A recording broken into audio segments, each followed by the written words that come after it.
It's time for WWE Payback, and here are my predictions. I think the biggest matches going into this are probably Seth Rollins versus Shinsuke Nakamura, all of the drama going on with the Judgment Day, and of course, we're finally concluding Trish Stratus versus Becky Lynch. I'm so glad that is almost done. So thank you so much to every single person who commented on my community post. I will be reading those out later and chatting a bit to you guys about everything. Okay, so let's start with some non-title matches, as we always do here. And I'm going to start with LA Knight versus The Miz. So let's be honest, I wasn't really too interested in this match before. I wasn't really too invested in The Miz versus LA Knight until we saw The Miz dress up as LA Knight and impersonate him. For me, that was absolutely genius from The Miz. I think that, you know, we all know that he's a far better actor than what people actually give him credit for. So to see him bust out his acting chops like that was actually really cool. There's not really too much that we need to say about this match. I do think that it's going to give LA Knight a really nice, really big push.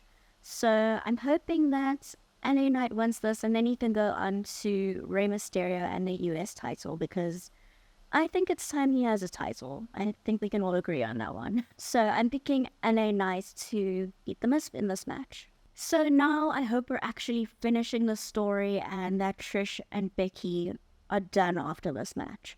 It is a steel cage match, so there is every chance that it's actually going to close the show. Just because of the stipulation and the fact that it's concluding a feud.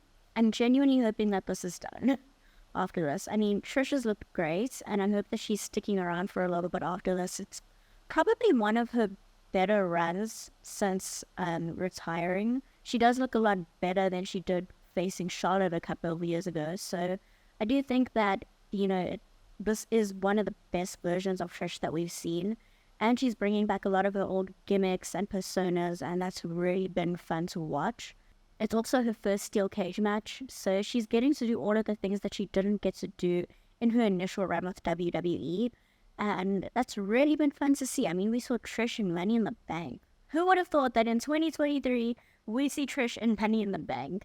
I think the big factor here is going to be Zoe Stark. What is she going to do? How is she going to get into the cage? Because it is a cage match, so it's also no DQ.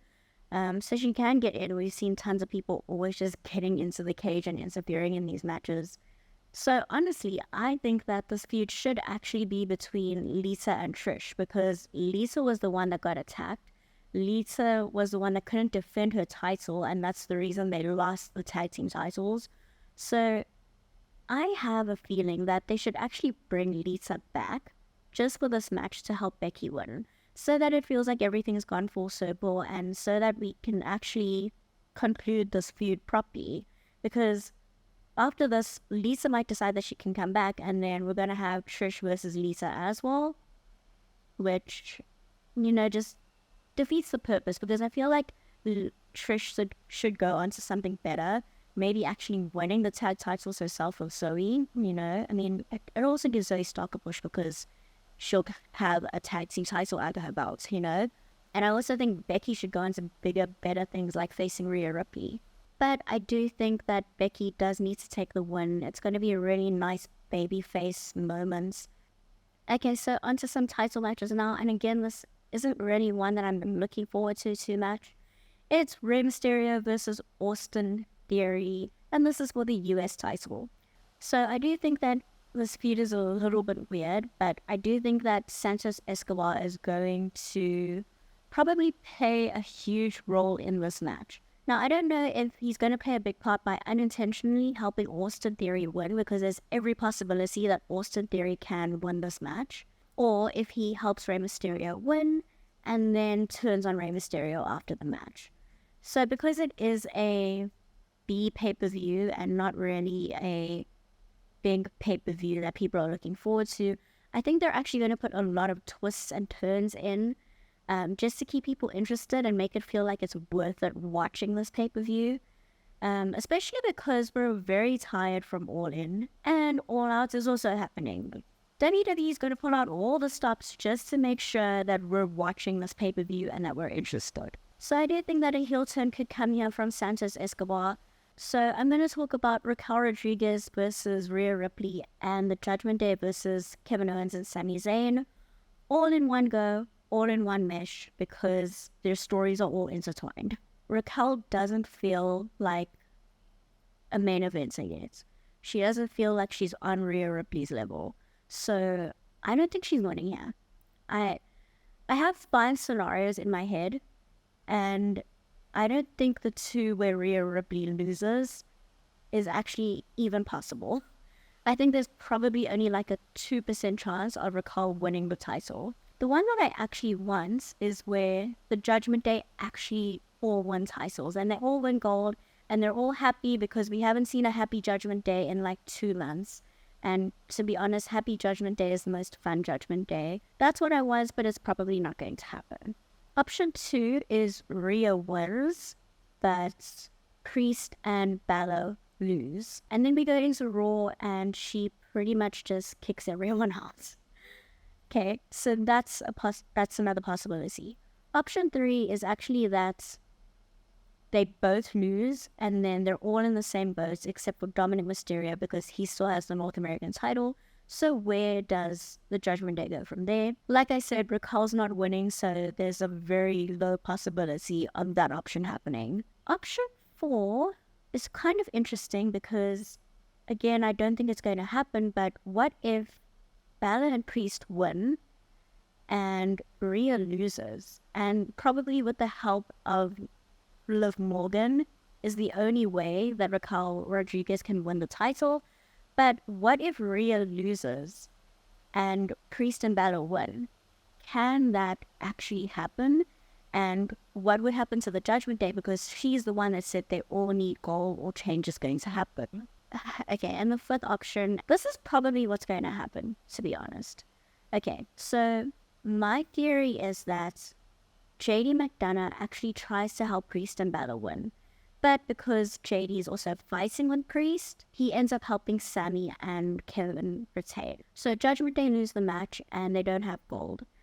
And then Damian Priest actually gets desperate. So during Shinsuke Nakamura versus Seth Rollins, he actually cashes in Money in the Bank. And Damian Priest wins, which means Finn Balor is the only person that doesn't have gold in the whole of the Judgment Day. So my prediction is that Rhea Ripley retains her title, and Sami Zayn and Kevin Owens also retain their titles. So again, thank you so much to everyone who commented on my community post concerning Grayson Waller and Cody Rhodes. I don't even know why they made a graphic for this segment. I think it's just so that they can promote the fact that Cody Rhodes is at the pay-per-view. Genuinely don't see the point. So we're going to predict it. I'm going to read a few of your comments straight from YouTube. So let's see what you guys think is going to happen on the Grayson Waller effect. I am very sorry that my phone is in the shot, but I'm actually just reading this directly from YouTube. Okay, so thank you so much to David for commenting on my latest NXT review as well as on this predictions card. I wish you gave me predictions though, because I want to actually hear what you're thinking and how you're feeling about this pay-per-view. And thank you to Carlos for predicting something and for the comments. So he wants Cody to start a rivalry with Grayson Waller because he insulted Dusty Rhodes. So my big thing currently with Cody Rhodes is that I don't like how every single feud has to start with Dusty or has to involve Dusty somehow. I think that that's going to get very tired very quickly, but I do understand how much this is ingrained into Cody's character because the whole point of Cody coming back to WWE was to finish the story, and not really his story, but to finish Dusty's story. So I get that. I completely understand that that's who he is, and that's what his character is. But I still don't like that every feud kind of includes Dusty in some way or shape. So it kind of feels like it's a trigger for Cody Rhodes in the sense that he goes into Hulk mode every time people mention Dusty Rhodes. Like I said, it's going to get very tired very quickly. That's my only thing with that. But I do like the idea of him facing Grayson Waller because it's a nothing feud that doesn't really mean anything, but it's a quick feud. So it gives Cody some momentum. He's also on SmackDown, which means that he could also encounter Roman Reigns. And that's where the story needs to finish. It's very clear that the story doesn't end with him winning the World Heavyweight Championship. It ends when he wins the WWE title.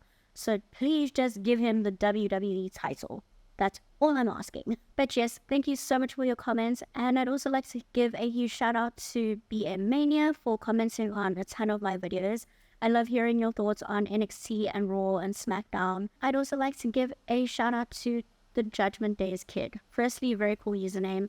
Secondly, thank you so much for commenting on a bunch of my videos. I love hearing your thoughts about the Judgment Day. Thank you guys so much for commenting on my videos. Like I said, I love interacting with each and every one of you. If I don't reply, I do at least try to give you a heart or a I like your comments. So I'm always interacting, but I love hearing your thoughts. I love hearing your comments.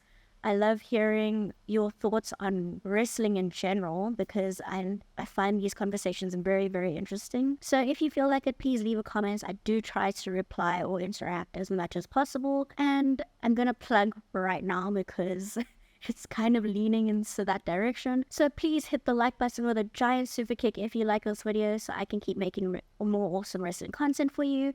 And if you're here for the first time, hit the move of your choice on the subscribe button. Join our community because we love having you here. Okay, so Seth Rollins versus Shinsuke Nakamura. And I love this feud so much. I am so glad that we're getting this version of Shinsuke Nakamura back. I've really, really, really missed Shinsuke Nakamura. I don't know how many people remember this, but if you watched Logan Paul's podcast, Seth Rollins actually mentions that his back is a little bit injured in that podcast. And I thought that that was really, really interesting that now Shinsuke Nakamura is actually bringing it into the story.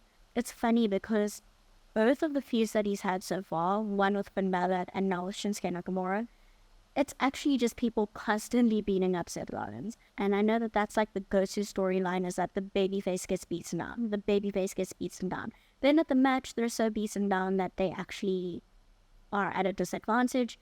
And then you get the babyface flurry and the nice moment at the end where the babyface prevails. Okay, I know that story.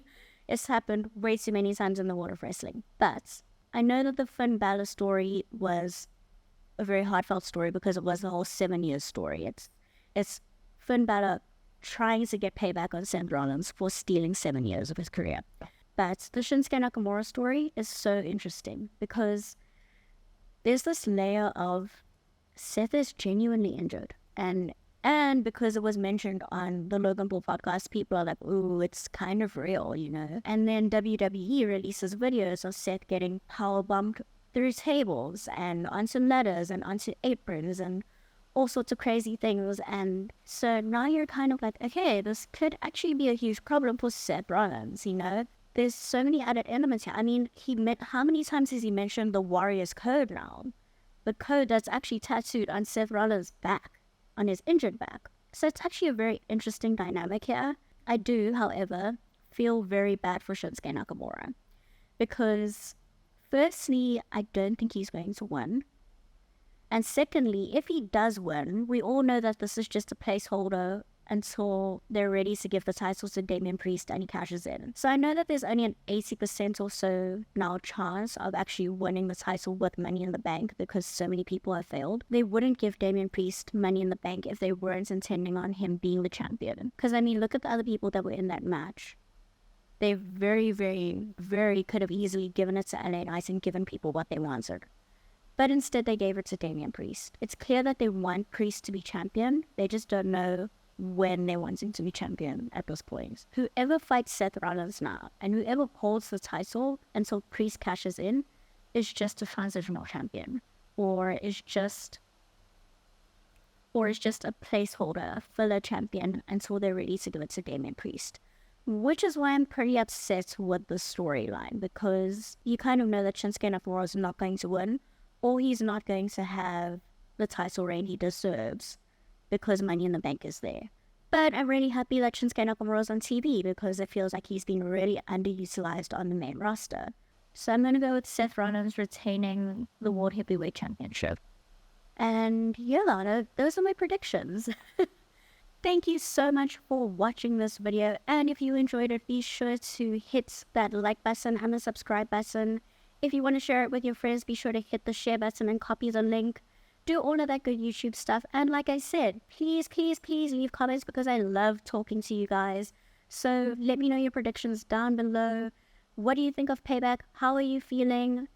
Comment whatever you feel, even if you just feel like commenting your favorite emoji or the name of your favorite wrestler. Go ahead and do it in the comment section. I'll leave a like, I'll leave a heart, I'll leave a reply. I will interact with it and interact with you because I love having you in this community. So be sure to do all of those cool YouTube things and enjoy Payback. I will see you next time. Be kind and be mindful.